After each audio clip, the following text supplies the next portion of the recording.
Hello, Yizhao Martins, licensed marriage family therapist, couple therapist. Let's talk about prioritization this week.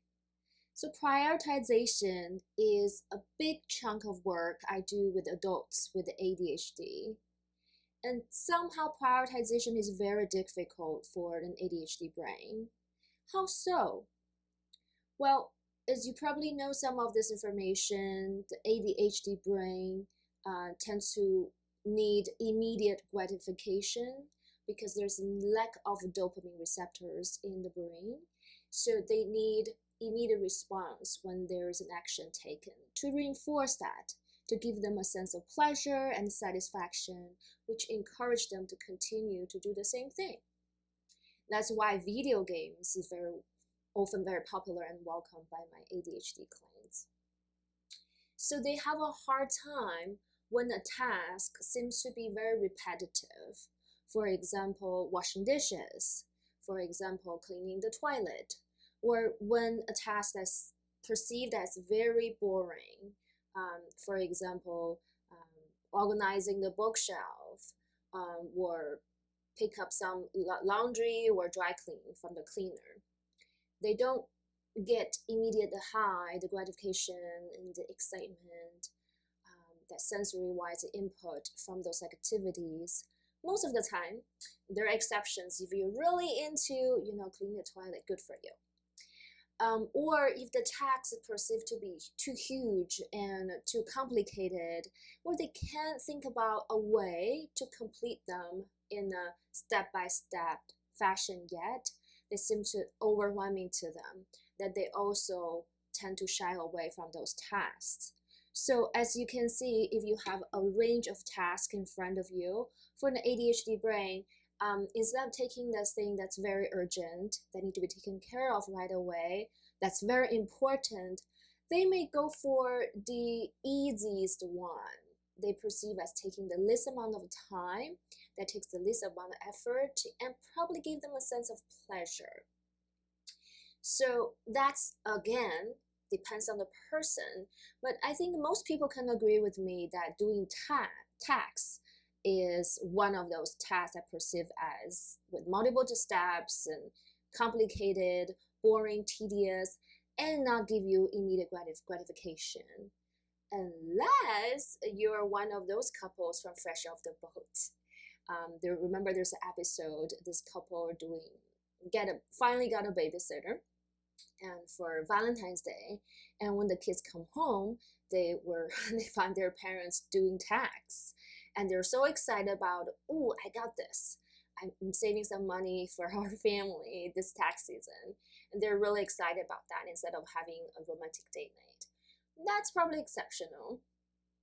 So for the ADHD brain, prioritization is challenging as their criteria is quite different.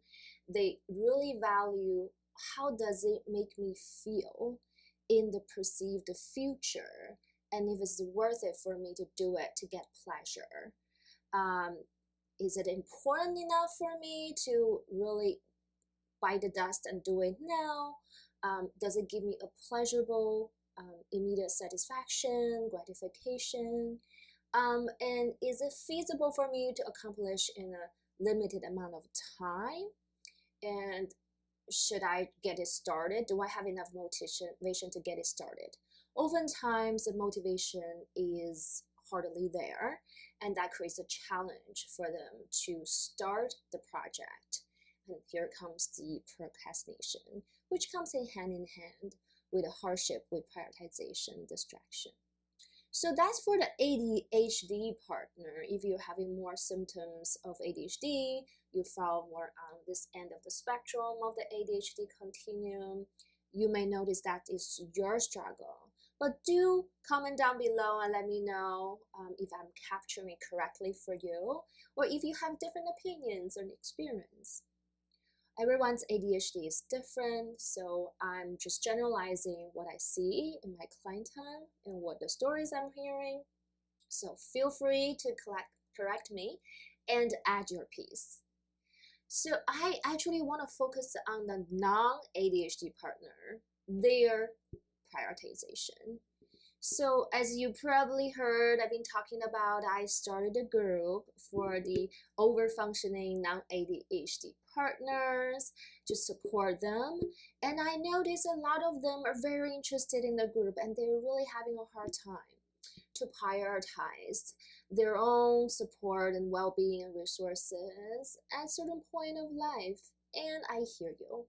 I've been struggling with that. And as a therapist, my number one lesson in graduate school is called therapist self-care, and I happen to be a queen of self-care. And but it takes years of practice and to prioritize me as the most important person in my household. I know it's often for mothers to prioritize their children, but I acknowledge that without me, my children wouldn't be here. When I'm not healthy, I don't have the capacity to take care of them. I don't have the patience to guide them, to educate them.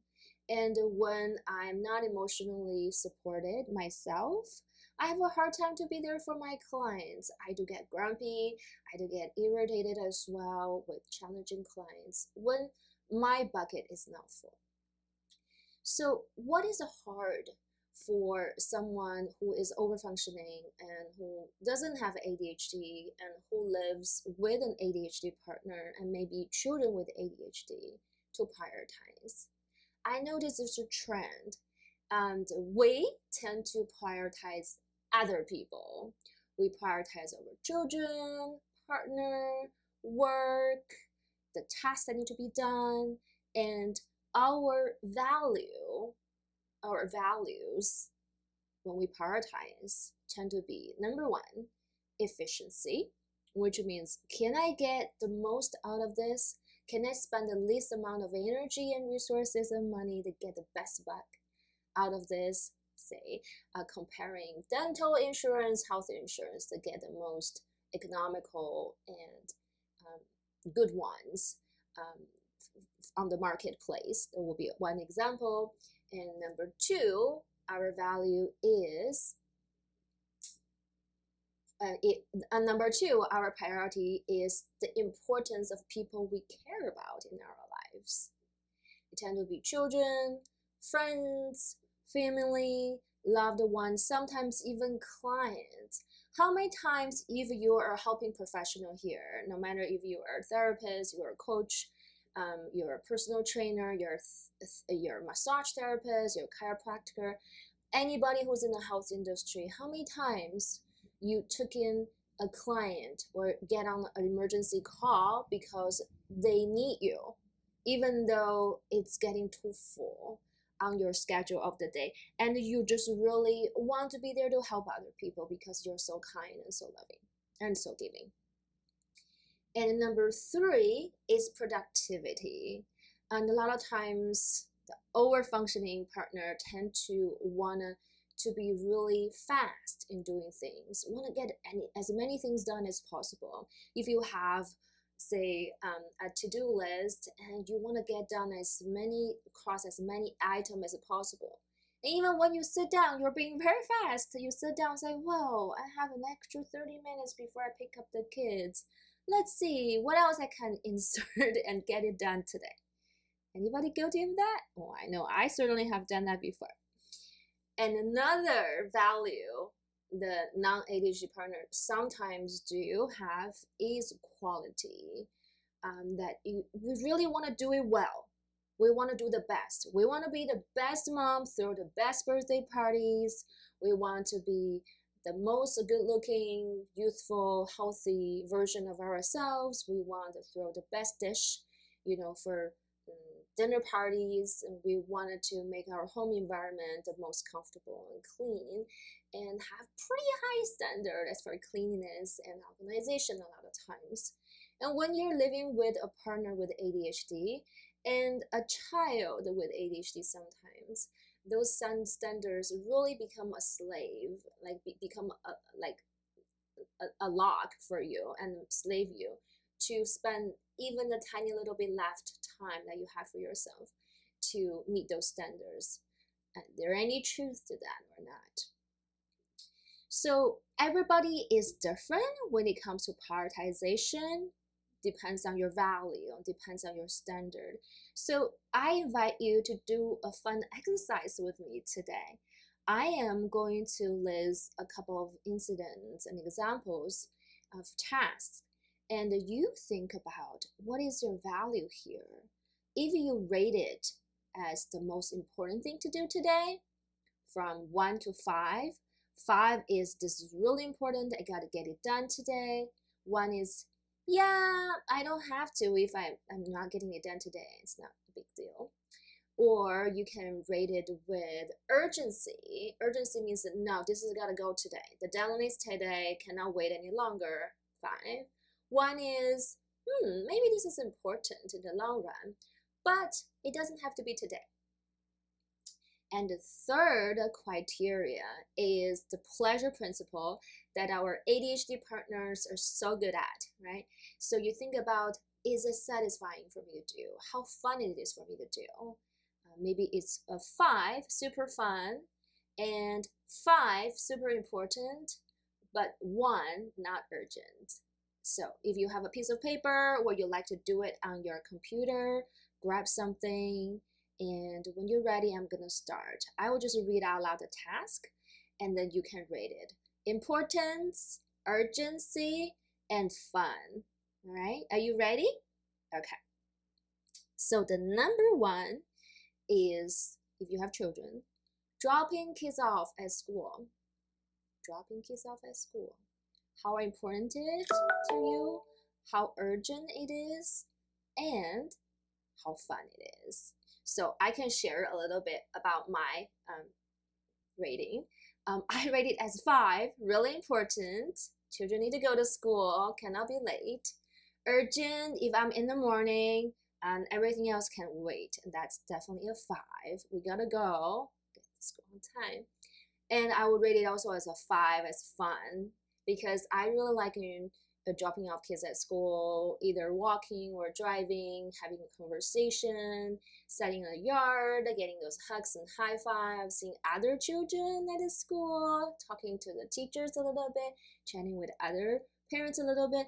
It's like a little bit of socialization for me in the morning. So I'll rate it a 5, 5, 5. What is your rating on those 3 categories? Okay, so number 2 is to pick up dry clean. Pick up dry clean. So how do you rate that? Importance, urgency, fun. I will rate it as 1, not very important. 1, not very urgent, unless I have something to wear right away I need for some special occasion. 1, not very fun. I don't enjoy going in and out. Unless I'm going to somewhere else and stop by, that's okay. So how's that for you? Okay, another task is to fill out an application form, either for school or for a grant, or for insurance or for a house. Whatever that is, it's paperwork. How important, how urgent, how much fun. And the next one is research on dental insurance or health insurance. How important it is for your family to have a new insurance if the current one's running out. How urgent it is depends on the deadline. And how much fun is it? For me, that's a very 1, not very fun at all. The next one, play games with your children. I will rate it a 5 for fun and 5 importance, maybe 1 for urgency. The next one is grocery shopping. That depends on where you go, right? And what kind of shopping you do. For some people with ADHD, that's a very difficult task and they don't enjoy that. It's tedious for them. The next one is going to a spa. And the one after is to watch games with your buddies. After that is getting support for yourself, either by getting a therapist or go to massage, or talking to a friend, read a book, or join a group. And the last one, not the least one, is to lie down, listen to music. Either you're out there on the grass, or you're in your bed, or on your sofa. So those are just some examples for you and to think about your priorities, right? And are you prioritize them as they're important or they're very urgent, you gotta do it? Or is it because of fun? Ideal situation is we all learn from each other. The ADHD partner prioritizes more on importance and urgency, right? And the non-ADHD partner prioritizes more the pleasure principles. Not only choose things that's important that need to be done, but more how much fun, how much you're enjoying those tasks. So if you're prioritizing your support and you would like to have more, please don't hesitate to reach out. I will put in the comment down below my support group for the overfunctioning non-ADHD partners. We had a wonderful meeting last week and we continue to meet twice a month on Thursdays for an hour and a half. Until next week, bye bye.